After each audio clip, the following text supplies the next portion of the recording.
Chapter 16. The year of 1974. Surprises from afar.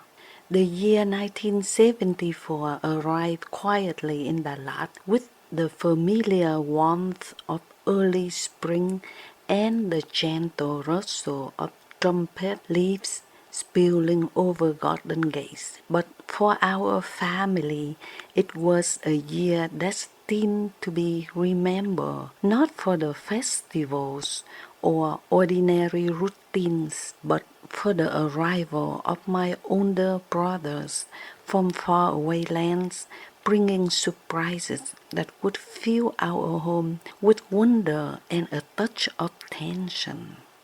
It began one morning when my mother was tending the orchids on the veranda, misting their delicate petals with gentle care. One of the siblings ran in and called out, "Anh Liem has returned from France." My heart leaped. Anh Liem, the eldest of my siblings, had been studying in Paris, far away in the world.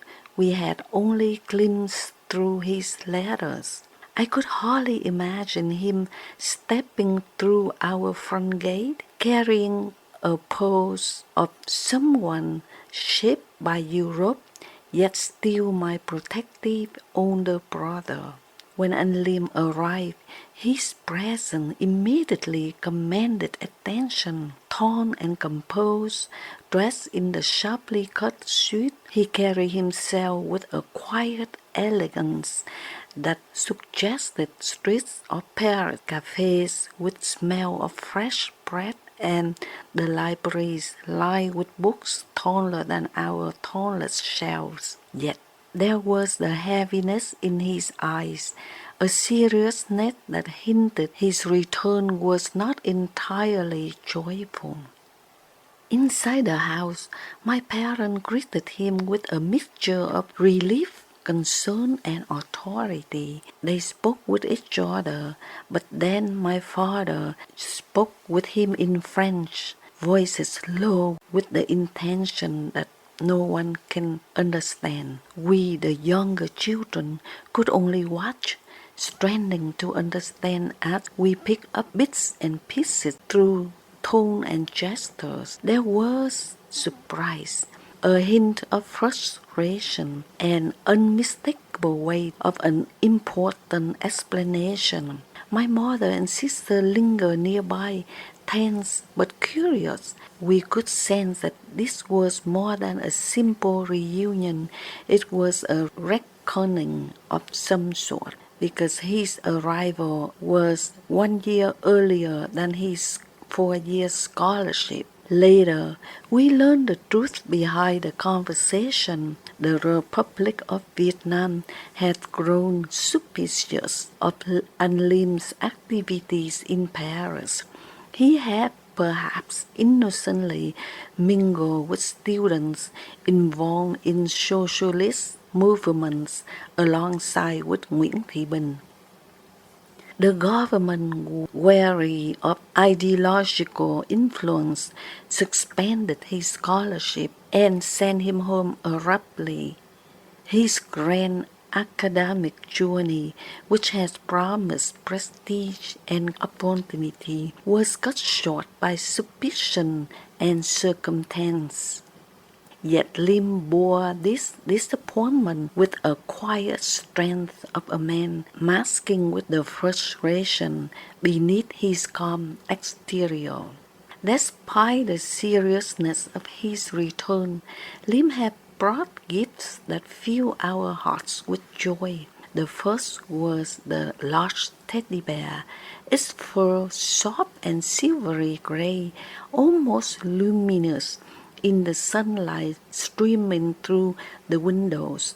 My younger sister's eyes sparkled at its sight, though, like the others, we were only allowed to look. Mother, ever cautious, locked both of the teddy bear and another remarkable gift, a porcelain doll with eyes that opened and closed, in the cabinet. She explained, "They are very special and must be kept safe." Still, We marvel at their beauty.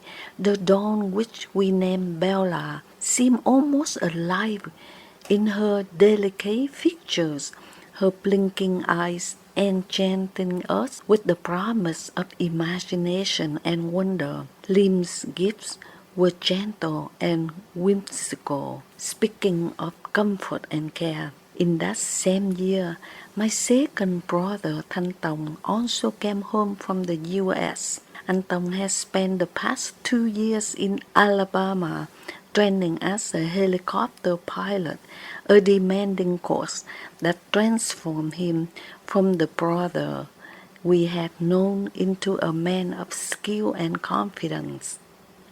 When he arrived home, his tall frame, easy confidence, and quiet humor filled the home with both admiration and affection.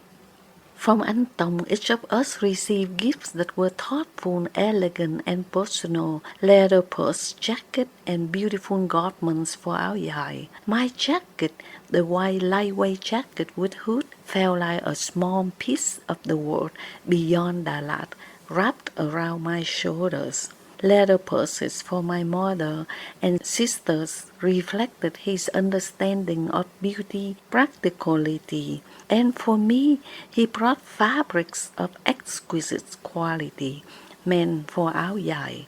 The fabrics shimmer under the sunlight, intricate patterns woven with care, inspiring visions and flowing traditional dresses that blended our heritage with a touch of the broader world Anh Tông had seen. The gifts were more than objects, they were tokens of connection across continents. Anh Liem's teddy bear and Bella spoke of tenderness, of thinking about us even when he was far from home. Anh Tong's jacket and fabrics embody ambition, discipline, and a consideration that transcended a physical distance between us. They reminded us that family could bridge oceans, and that love often came wrapped in thoughtful gestures.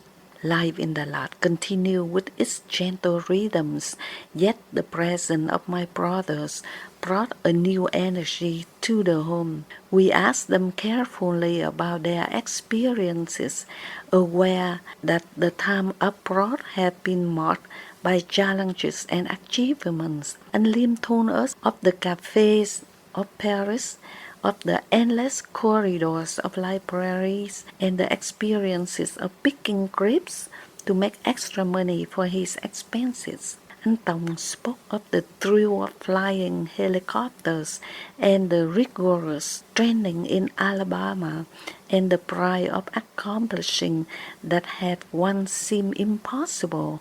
Both stories fascinated us, yet beneath the tales of adventure and learning was a constant threat home. But the visit was brief.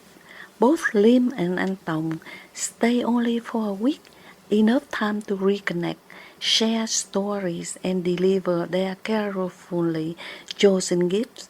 Soon they departed again, returning to Saigon to continue their separate paths.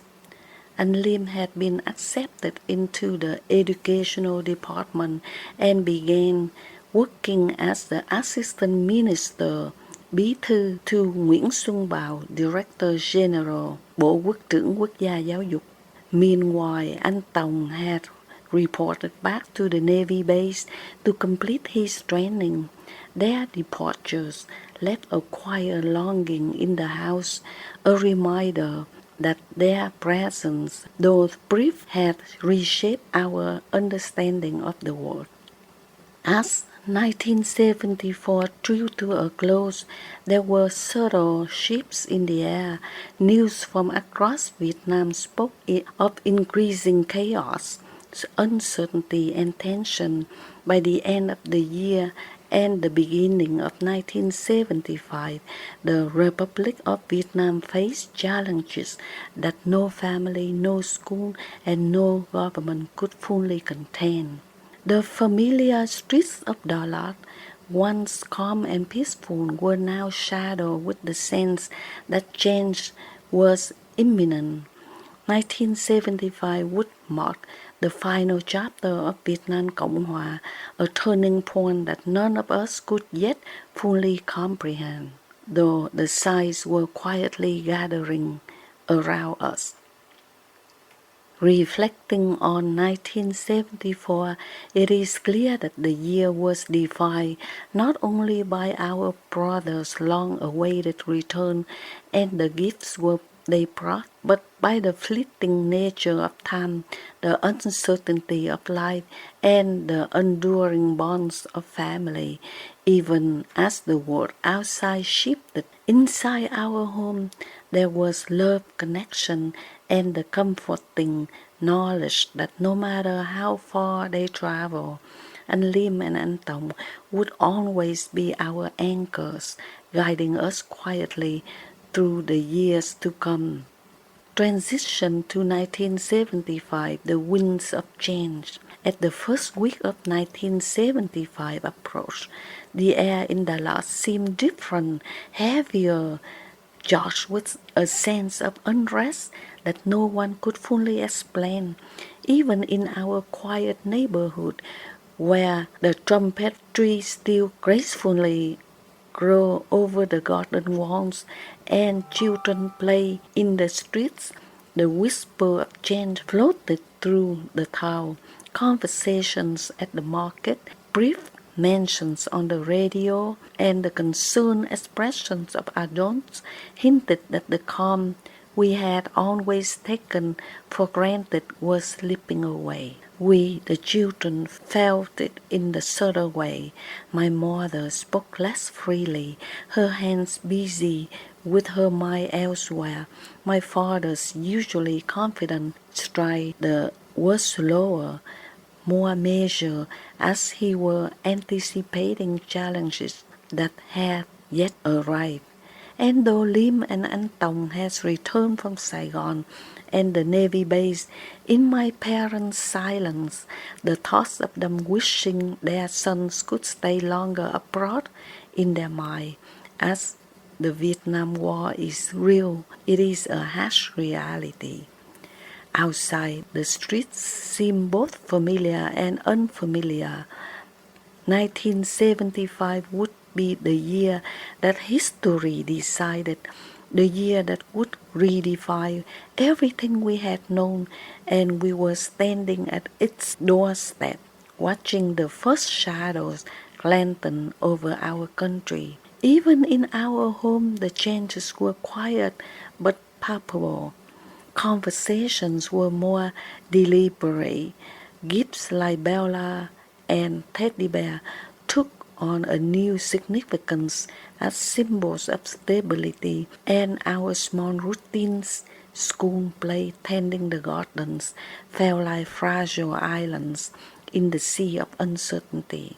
Though we could not yet grasp magnitude of what lay ahead, a sense of vigilance and awareness seeped into our daily lives. And so, as 1974 ended, we waited, hearts full of memories from the year of surprises, gifts, and a brief reunion with our older brothers, while the winds of change whispered through Dalat and across the country. 1975 was coming, and with it the turning point of Vietnam Cộng Hòa, a year that promised both upheaval and the test of family resilience.